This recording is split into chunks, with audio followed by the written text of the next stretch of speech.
Hello, good afternoon, everyone. So I hope you can hear me well. Siguro we can start. Although I'm expecting more. 11 of you signified you can attend this meeting. Although baka medyo belated na yung notice kanina, no? But I hope everyone is doing well. Welcome to Math 211, Linear Algebra. I hope you can hear me. I think I already started the recording also for the benefit of those who will not be coming in. So the purpose of this meeting is just quick introductions, ano? Although I ask you to answer the Google form, let me see kung nadagdagan yung responses. Apat pa lang din yung nagsasagot, but probably you're still writing it. No, I just wanted to check on you as early as now, so that we can manage expectations. We can talk about possible adjustments or possible things that we can work on bago pa mag patong-patong yung mga bagay-bagay. No? So we need to plan ahead because this is my second time teaching Math 211 in the UPOU. And I needed to do a lot of adjustments during the first time I taught it. And medyo napasakap yung mga estudyante. And I hope the transition now will be smoother. I know with you guys, but let's see. Okay. Oh, by the way, I forgot to introduce myself. I am Neil Jerome A. Gargin, and I'll be your instructor for Math 211 this mid-year. I am an associate professor at the University of the Philippines, Los Baños. So during the mid-year, I am serving as an affiliate faculty member sa UP Open University solely for the purpose, actually dalawa pala yung purpose, hindi lang sole na Math 211, but I was also the examiner for the comprehensive exam nung mga nag 211 under me 2 years back. So if you'll be taking the course this mid-year, or if you'll be finishing it, I will also be the one who will be writing the comprehensive exam for Math 211, probably for your batch. So yeah.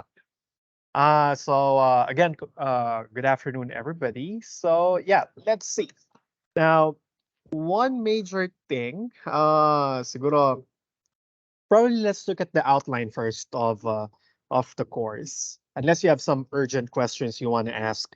If you want to ask something, either you can use the raise hand button, or you can just unmute yourself and then tell me your question or put it in the chat. Pero mas maganda na verbal para hindi lang ako nagmo-monologue dito. I know it's probably late in the evening, but hindi pala probably, pero it's really late in the workday. And some of you might be coming off from work, medyo pagod na, no? So, yeah. Let's see. Let me just share my notes.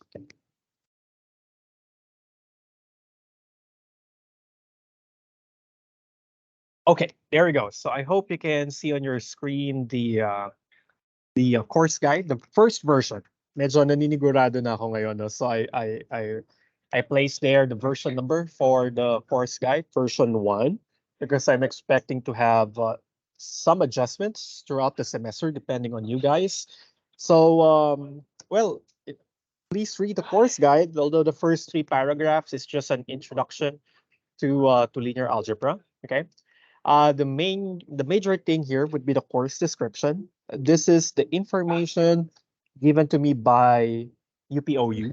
So when they offered me the teaching job for Math 211, this is what they expected me to do.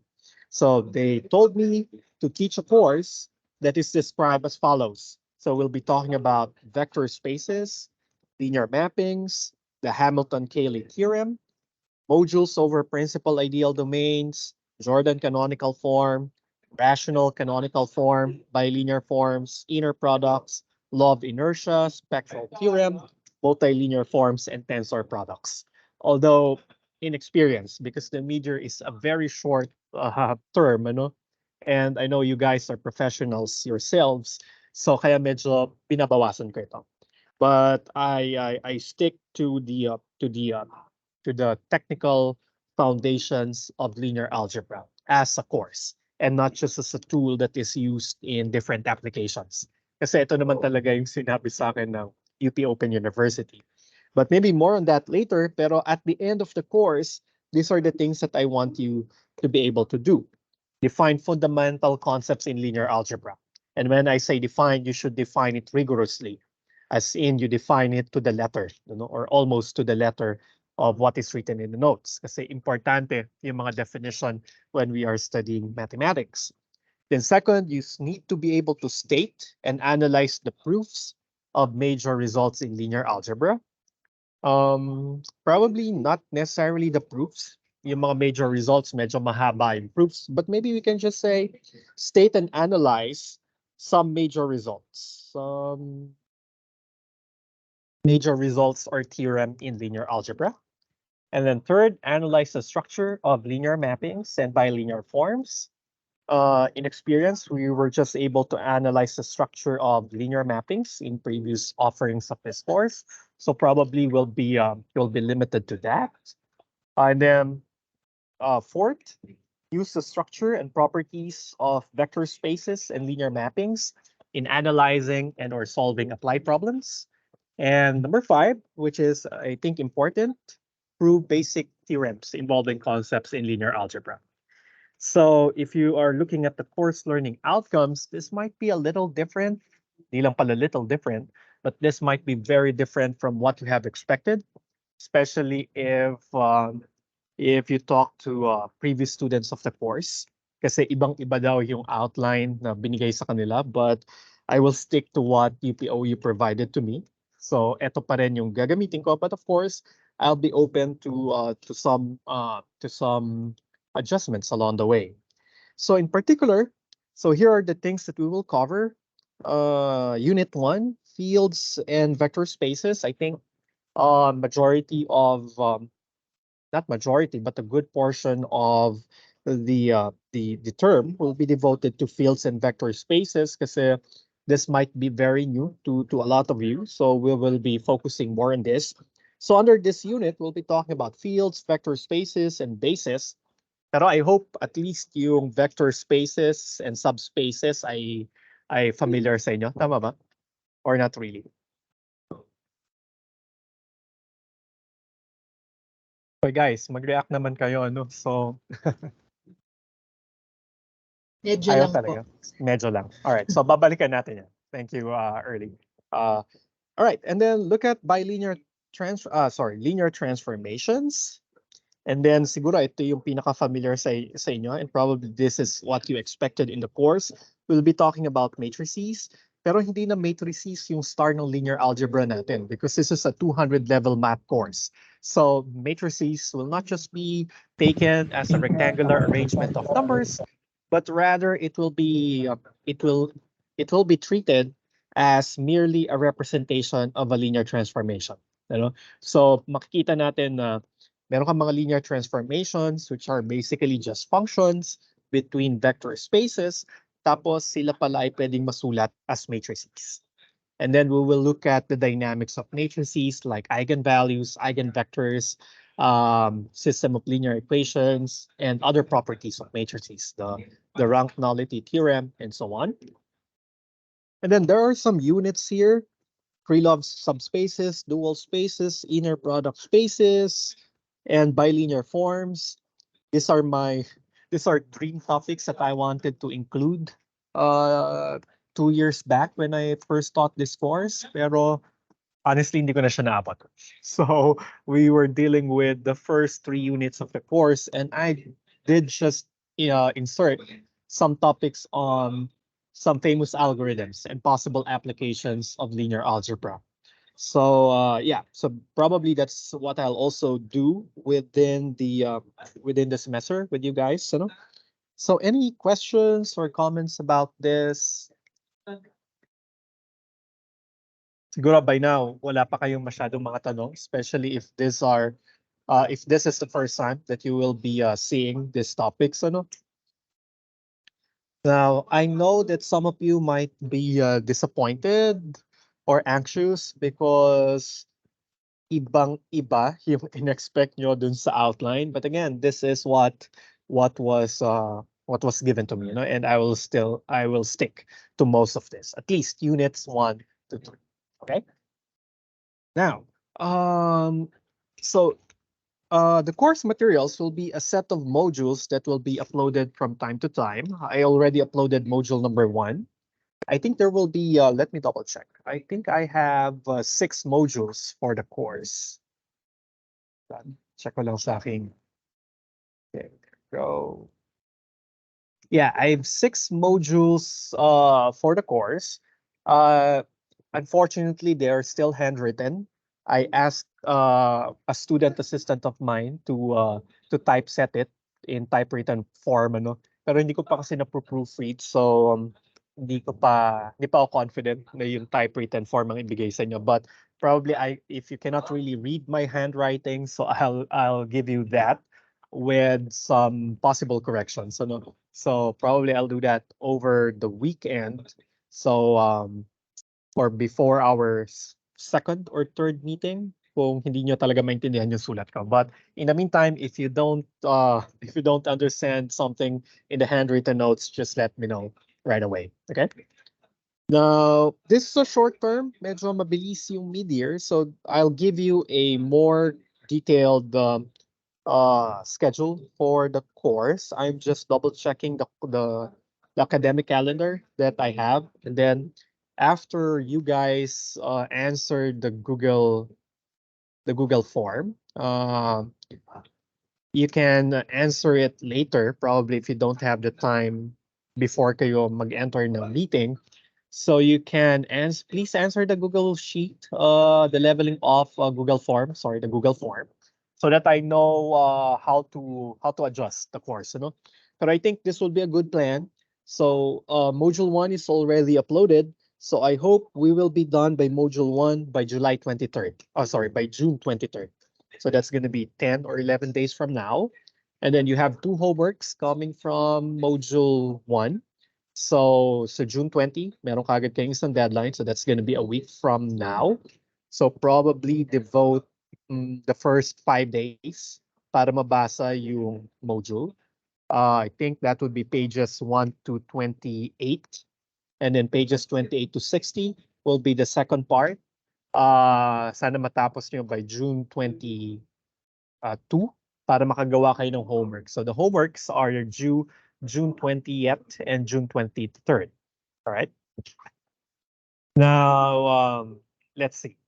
Siguro I'll check up on your progress on the homeworks before during our second meeting, second tutorial meeting, para makita kung kailangan nating i-move yung deadline, Kasi I want you really to first try to read the notes and then pace yourselves, And I don't assume that you have read the modules. May nakabasa na ba ng modules? Or kasi inassume ko na hindi pa kayo nakapagbasa. Has anyone read the modules yet? Or hindi pa talaga? Just the starting. Nice scheme pa lang po. Scheme pa lang. All right. So yeah, before we talk about possible extensions, probably take some time, probably tomorrow or on Thursday, try to really work seriously on the modules. Ang iksi kasi ng mid-year term. So siguro when we next meet, we can talk about possible negotiations about the deadlines. I'll be very happy to accommodate some request about the deadlines. So as for the course, grading lang natin ay puro homeworks. Probably there would be how many? I think there would be about um 6 to 8 homeworks, pero open for negotiation pa rin, depende sa progress nyo. So I hope that's okay. Or do you want to set it right now? I think mas okay na flexible tayo, no? Don't you agree, guys? Medyo tahimik kayo, no? Or yeah. Flexible na lang. All right. Yeah, I think that's better. Kumusta ba? I know some of you are professionals themselves, so kakaawas lang or nasa trabaho pa.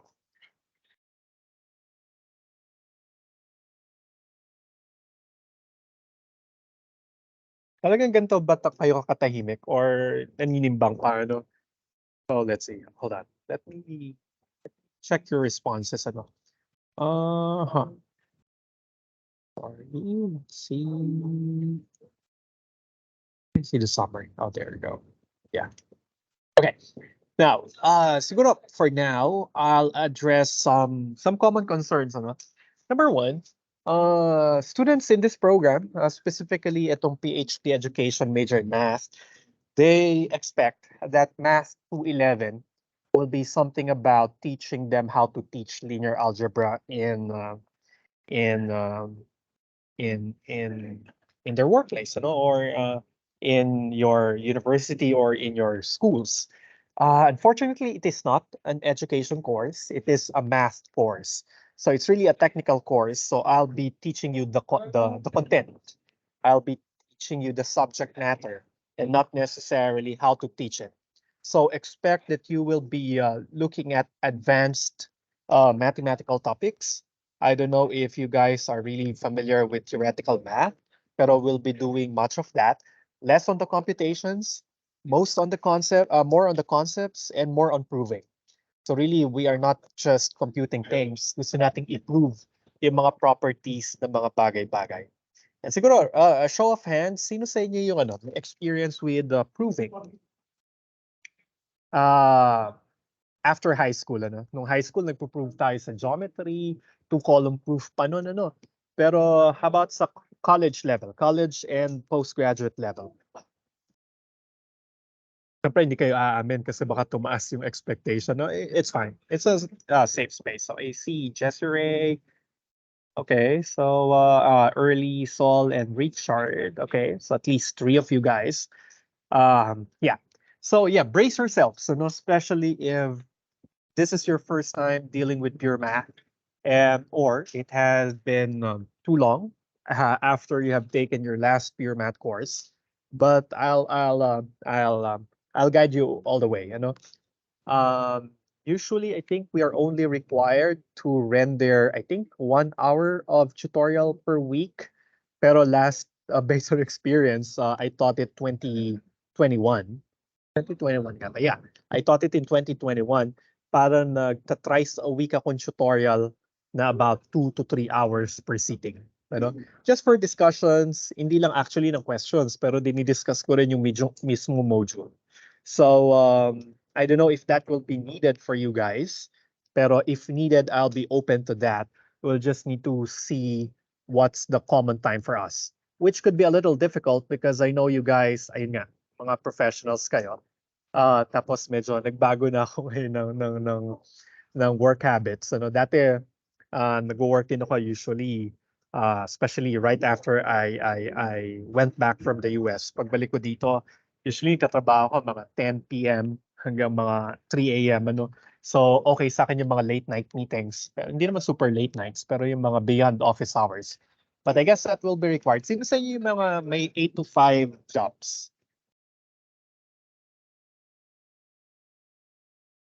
Okay.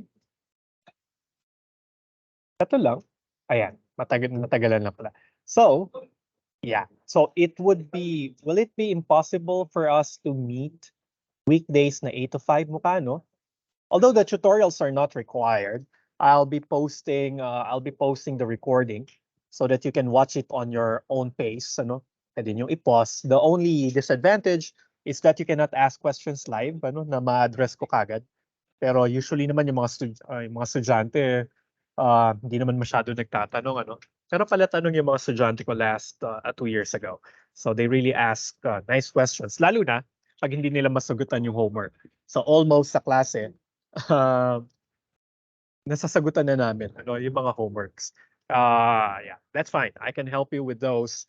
Tapos just make sure that when you write it, you really understood it, So yeah, but I need to finalize the schedules for that. Siguro most of you signified naman dun sa Google form. Although hindi pa siya reliable kasi apat pa lang yung nagsasagot. I hope you find time to answer that. Nasa Moodle siya, one of the announcements there. So when you find time, please answer that so I can really schedule. So if really needed, probably I can schedule something from 7 to 8 or 8 to 9, depende sa pagkakasunduan natin. And I don't know if you guys are also amenable to Saturdays. Siguro kung Saturdays, pwedeng mas mahaba ng kaunti, yun ang kasing problema natin, ang iksi nung mid-year. So, and anyway, it's not required. So, pwede nyo panoorin yung recording later. I'll be posting it probably yung mga members na ng team, if you have a UP provided Office 365 account, pwede kayo mag-member nung MS Teams natin. So, minutes after the meeting, you can rewatch the recording. Pero if you're not a member, or ayaw nyo mag-login kay Teams palagi, I'll be posting it in YouTube para pwede nyo siyang mapanood on demand. Para pwede nyo ring ma-download at saka hindi siya madidelete. Kasi si Teams and Zoom, nagdi-delete na sila. Usually, unlimited na yung memory namin sa UP sa mga malalaking files. So I won't be able to keep the recordings long. So kailangan ko ng third-party hosting site para dun sa videos. And I think YouTube is the most accessible one, right? So yeah, again, answer the Google form so I can adjust. So yun, ano pa bang usual concerns sa mga students? Oh, by the way, sino sa inyo nagma-math 211 this mid-year? Parang usually sabay to eh. Kakatanda ko. 211, sorry, not 211. Abstract algebra. Ano nga abstract algebra? 210.1? Tama ba? I forgot what's it. 210.1 po. Oh yeah, thank you, Sol. Yeah, sino nagte-take ngayon ng 210.1? Ngayon din ba yon? Ngayong mid-year din? Okay, good. Yes po, sir. All right. Nag-start na kayo? Hindi pa. Not yet, sir. Not yet po. Okay. So kasi yung topics niya for the first few weeks, fields, ay kaparehas ng field natin, ay kaparehas ng fields sa abstract algebra. Sana, though, siguro maganda ring reinforcement na dalawang klase niyo yung nag-aaral about fields for emphasis, pero yeah. So kailangan ko rin siyang i-discuss kasi kasabay. Yeah. Ano pa bang ibang concern? So you're taking 210.1, but I really don't assume that you know anything from abstract algebra. So I'm really starting from scratch. So don't worry about that.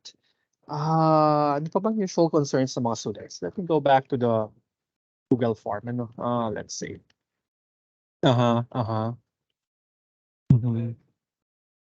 Yeah, unfortunately, I will not talk about linear algebra's application to math education in general. So siguro applications lang kung saan siya ginagamit in the broad sense. Pero in particular in math ed, I can't help you with that. So level natin yung expectations, because basically I'll be teaching you the abstract content or the abstract topics in linear algebra. So kaya medyo. Pero siguro last module, yung mga usual algorithms in linear algebra, we'll be doing some programming exercise as well para may konting applications, pero not necessarily in math. And let me see. How about you guys? Do you have some concerns?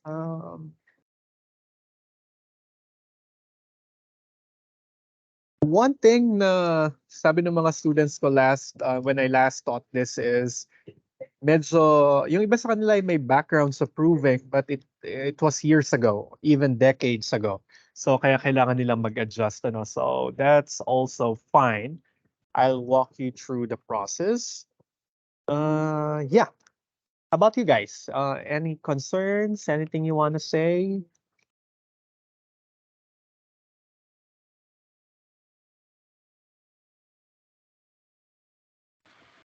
For me, sir, same concern po.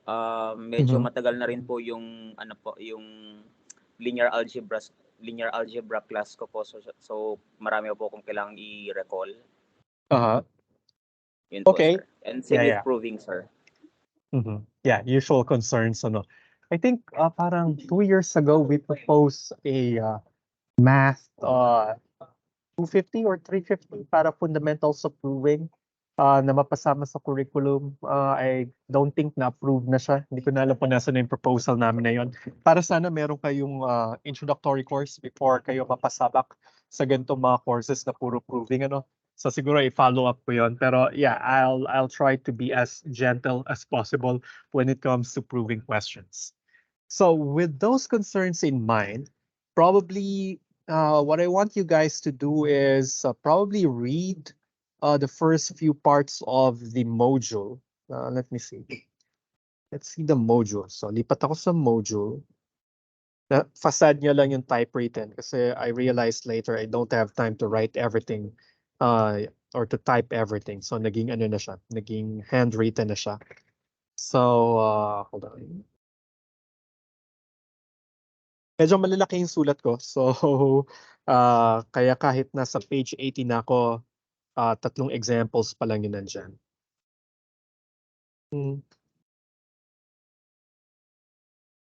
Okay, so probably I'll schedule our first tutorial session before the weekend. I'll announce it probably, hold on, let me see my schedule. Okay ba kayo guys sa Friday? Do you want to have the first tutorial on Friday? I'm still thinking about that time.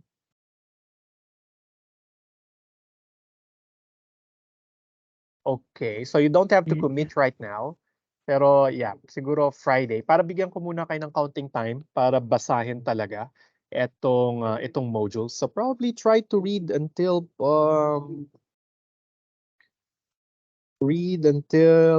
example 3 hanggang page 19. Yeah, hanggang dito sa naka-box.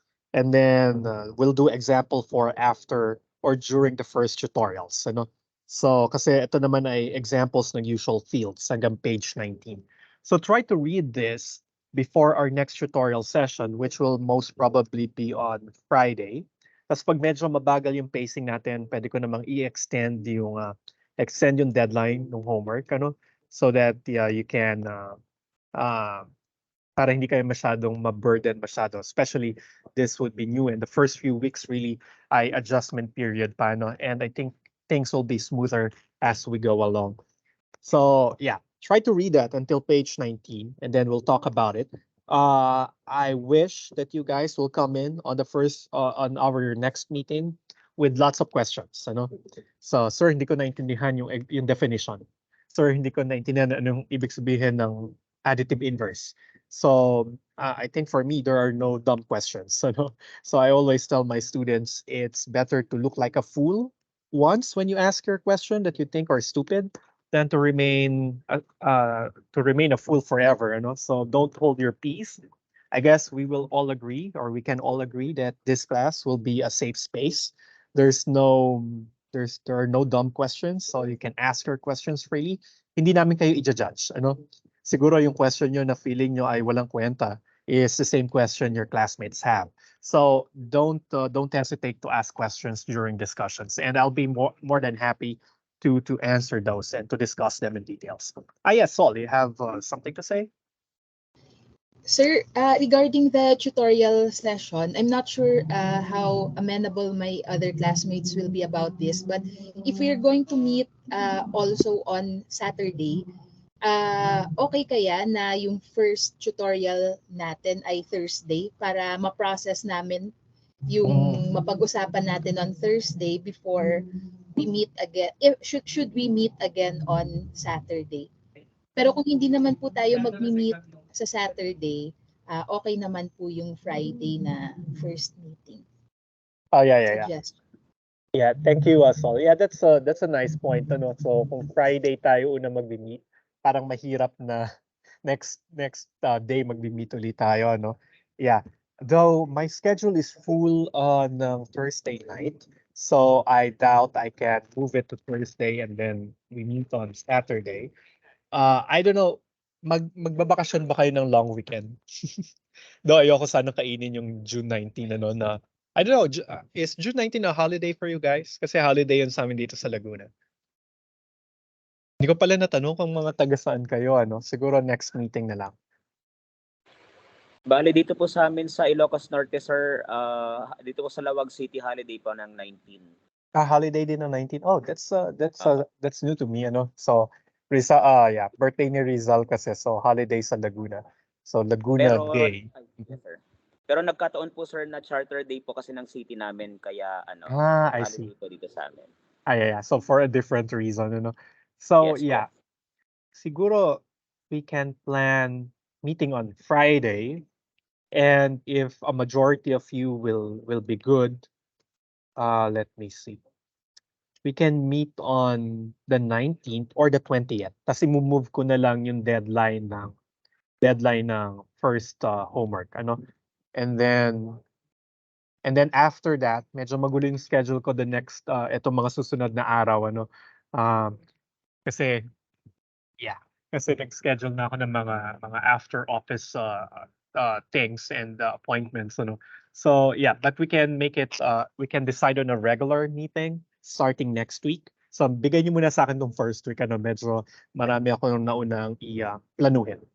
So yeah, but let's meet on Friday. I'll send via email, via Moodle announcement. Mukhang na nagno-notify naman sa inyo via email. So I'll schedule it. If you cannot attend, that's fine. Again, I'll be posting the recording, or the recording will be available in MS Teams. But ayun nga, sana you read the first few examples in the module first before coming on the tutorial, so that you'll get a feel of what you're entering into. Tapos ma-raise niyo yung mga issues niyo sa Friday. Ano? So para alam natin kung paano mag-adjust. Because if you won't tell me, mahirapan tayong mag-adjust. All right? Other questions or concerns? Ano pa nga ba mga concerns? Apat pa lang kasi yung nagsasagot nung Google form. So yeah, hopefully I'll have more data on our Friday meeting. Other burning questions, concerns that you want to raise?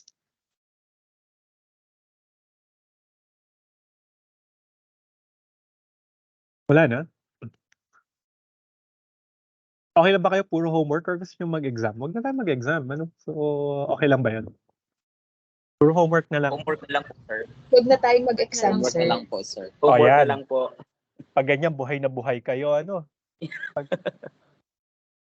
Magsalita naman kayo para hindi ako nagmo-monologue dito. Ayan, para hindi ako nagmo-monologue. Other question? Nagugulo yung mga office mates ko dito. Yes, Becky. Kita ko yun, nag-raise hand ka. Napindot lang. Pero siguro wala pa kayong wala pa kayong masyadong mako-comment ngayon kasi baka hindi nyo pa nabubuksan yung syllabus, yung modules, but I expect more on Friday. Other questions or concerns? By the way, I might stick to MS Teams kasi mas madali kasi yung recording sa MS Teams. Hindi ko na kailangang i-download from the cloud or kailangan kong i-save sa hard drive ko. So after we end this call, it will be recorded via the MS Teams. So may instructions naman ako if you're a guest in the MS Teams. Pwede kayong manghingi ng Office 365 account na tag or link with UP so that you can apply to be a member of this team. Para right after we end the call, may access na kayo kagad sa recording. Pero if you cannot be a member of the team, or kung hindi nga convenient na lagi kayo naglalogin sa team, ginagawa ko ay I link it to my YouTube page, tapos doon nyo pwedeng panoorin on demand kasi baka mas convenient yon sa inyo. So yun nga lang, magantay kayo ng siguro mga ilang oras or at most one day before I'll be able to link it to YouTube. So pero kung naka-MS Teams kayo, instant yung access dun sa recording. Okay? Other questions or concerns? So siguro I'll be expecting more questions sa Thursday. Sorry, not Thursday, Sir, Friday. just one question, sir. I'll go, Richard. Yeah. Saan yung yung link po sa yung leveling off? Yeah. Yeah. Mukhang hindi ko po makita sa sa forums. Thank you. Andun siya sa announcement number 2. So if you go to forum announcements, yeah, Math 211 announcement number 2, nandun siya sa baba. Medyo mahaba yung message. So after nung Microsoft Teams credentials. That pala hinuli ko yung Microsoft Teams meeting credentials. So yeah, that should be there. Oh, and then one practice that I do whenever you have homeworks, so ang ginagawa ko ay per item yung submission. So you will either write your solutions on paper, take a picture, save it as a PDF, or you use a you use Word or you use LaTeX to encode your homework, or pwede namang nasa, kung meron kayong tablet, you can electronically write it. So I don't care how you write it. Basta ang submission ay PDF file. And then usually I want it to be done per item. So for instance, if you go to page 28, nandito na yung homework number 1. Meron diyang 5 tanong. Meron diyang 7 questions, but you need to answer only 4 of these 7. Nandun sa instructions on the early pages kung paano kayo pipili ng sasagutan. So 4 lang yung sasagutan nyo, pero what I request is that, hindi request, I require that you submit 1 PDF per item. So halimbawa, si number 4, sinagutan nyo, so it should be a single PDF file. I-upload nyo siya sa submission bin sa Moodle para sa homework 1.4. Okay? And I request that you submit it as soon as you have it para pwede ko na siyang masimulang checkan habang nag-aantay ng iba yung mga sagot. And then also you get feedback para alam nyo na kung paano ako mag-check or kung ano yung mga kailangan yung baguhin dun sa mga natitiran yung problems dun sa homework. So you can submit by installment. Actually, I recommend submitting things by installment. Other questions? Sir, regarding po sa assignment, since it's proving, sir, so there are cases, like for example, if you have to prove that a certain number is a field or not, there are certain cases, sir, that it might not be a field. So is it okay, sir, if we do away with the 6 definition, 6 properties of field and go directly to disproving that certain item, sir? Yeah, mukhang nag-start na si Becky.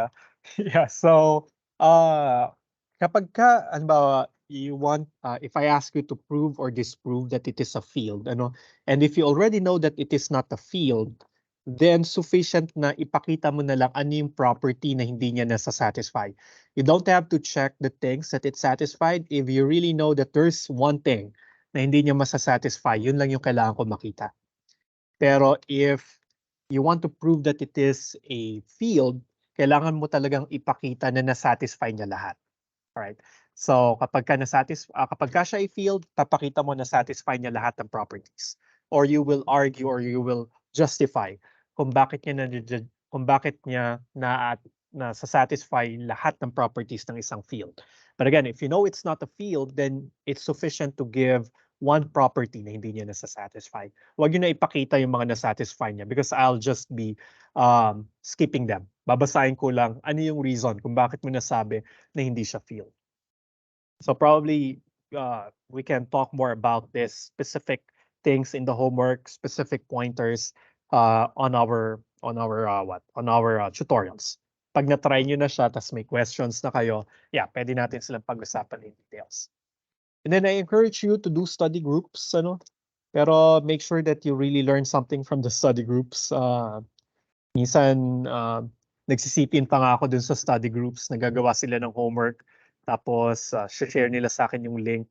Minsan nagpapakita ko, minsan nahayaan ko lang sila. But it's really, I really encourage you guys to do collaborative learning, Pero wag yung kopyahan lang. Pero matatanda, tama ba yung term?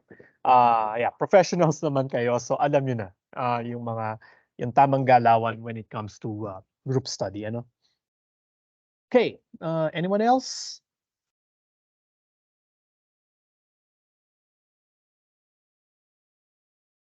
Yes, Sol? Sir, since mukhang encouraged naman yung collaborative work, can we have a space in the forums where we can share like how far along we've gone, for example, on a certain problem? Tapos magtatanong parang what's the next step? How do we proceed about this? Mga ganon para yung parang sa mga math forums din na yung hindi naman nila binibigay yung sagot pero yung tipong next step lang. Para legitimate yung pag-uusap.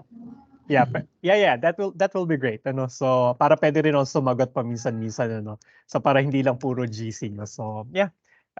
So that would be great. You can create a part in the forum just make the title specific. Halimbawa, forum for homework 1.5 para nandun lahat ng question and answer about problem number 5 in homework number 1. So para madali rin nyo siyang madali nyo siyang matrace. Yeah, I really encourage those things. Ano pa? Thank you, sir. All right. Tapos, yeah. Mga pakulo sa scoring, siguro sabihin ko na lang as we go along, saka yung mga adjustments possibly. Anyone else? Sir, I go with early suggestion na meron parang discussion tayo kasi baka hindi ako maka-join palagi dun sa meetings natin. So the text-based na discussions would be helpful for me. Yeah, thank you, sir. Yeah. So feel free to create forums, specific forums under let me see how can we do it. Let me go to general, Math 11 general. Yeah, you can create something under forums. So add discussion topic lang kayo. But again, try to make the title self-explanatory para madali nyo. Pagka halimbawa wala ka pang sagot sa 1.4, alam mo kaagad kung saan pupunta. And then I'll also visit that forum. Pero don't worry, that would be a safe space. Hindi ko kayo i-judge sa mga pinagpo-post nyo doon. Pero just in case, I can help you with some of the questions there. So I'll be more than happy to do that. Okay. Other questions?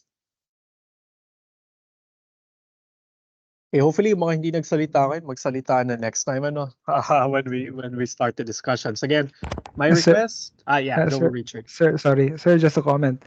I'm just encouraged, sir, sa yung pag-encourage sa amin na mag-collaborate, and then nafe-feel ko yung support mo sa amin kasi in the past courses, talagang parang walang ganitong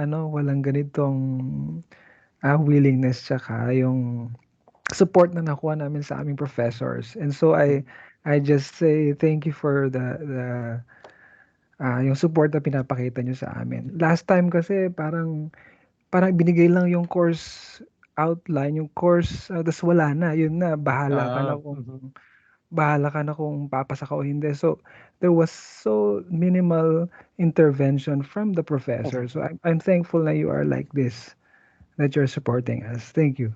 Yeah, you're welcome. Ayoko rin naman kasi na nasayang yung materials na ginawa ko tapos hindi niyo naman siya naintindihan And I really understand where you're coming from, that you are PhD education majors. PhD education students majoring in math. And not all of you probably are akin to what we do in pure math. And then probably some of you are really expecting I'll teach you how to teach. Probably some of you are better in teaching than me. So, pero what I can offer to you is the technical knowledge in linear algebra. And it will be, I understand the difficulty that you might have with this. So yeah, that's why I'm really more than happy to walk you through these things. So yeah, you're very welcome. And I hope you take advantage, So yeah. Okay, so I think we can end on that positive note.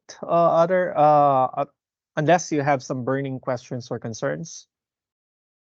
All right, so if there are none, it's nice to see your avatars, to see your initials. Yun lang yung nakikita ko sa screen Hindi kayo on cam Hopefully next time we'll be seeing each other. Ayan, bukas na wala naman yung pangalan niya. Ayan. So hopefully, yeah, there we go. It's better to talk to people. Yeah. So yeah, hopefully, yeah, you'll be more interactive next time. So until then, you guys have a good night. Enjoy the rest of the first day of classes.